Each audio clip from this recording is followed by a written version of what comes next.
You ever wonder how many different denominations of Islam there are? There are actually two major sects in Islam. That's Shia and Sunni. There is a third one that's basically coming out, and it's recent, and they're called the Qur'anists. Now, we have to understand, where did this concept of Shia and Sunni come from? If we look back into history, during the time of Prophet Muhammad, when he was alive, he was basically the leader, or what is called in Arabic, the Ummah. Ummah meaning the nation, the congregation. Upon his passing, there was a split as to who would be the rightful leader. We have to take into consideration, how is leadership determined in a tribal society? In a tribal society, the leadership is determined based on a couple of things. Number one, lineage, and number two, wisdom. In the Arab culture, in pretty much every Middle Eastern culture, when a father passes away, the rightful leader of the household, who becomes in charge of the family, is usually the eldest son. If there are no sons, then it's going to go to the eldest male relative. That is how the culture works. However, if that person is younger and doesn't have the wisdom, then another relative may be selected. In the particular case of Prophet Muhammad, he didn't have any brothers. He didn't have any male sons.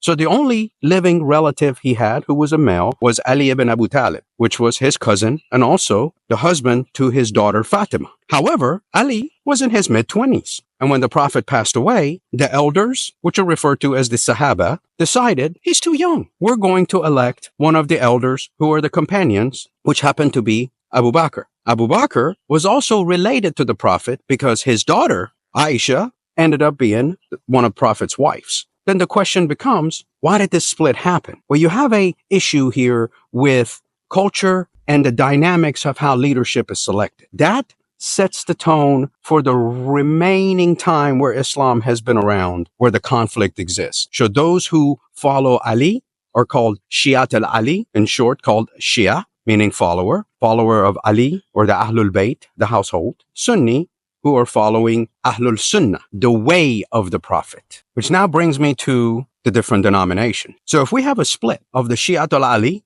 and Ahlul Sunnah, then how many denominations are there under each one of these? We have to bring ourselves to the reality that under Shia, there's over 40 to 45 different denominations, all believe in different things. And under the Sunni, there are over 130 different denominations. So the best way to compare it is looking at Christianity, where you have Orthodox and you have Protestant. Orthodox follows a prescribed priesthood, so to say, more regimented in the way they do things. And then you have the Protestant, which basically includes every other denomination in Christianity. So this is kind of how you want to look at Shia versus Sunni. There are other ones that kind of splinter off from there. There are the Qur'anists, and even within the Qur'anists, there are different denominations. So it's a very, very complex issue when you're looking at Muslims and Islam in general. So when you hear Muslims believe in this, you have to kind of think to yourself, hey, which denomination do they follow? Which hadith do they follow? What's their doctrine? You know, these are very, very complex things that the Western society is not familiar with. And to be honest, a lot of the Muslims aren't familiar with that. And why is that?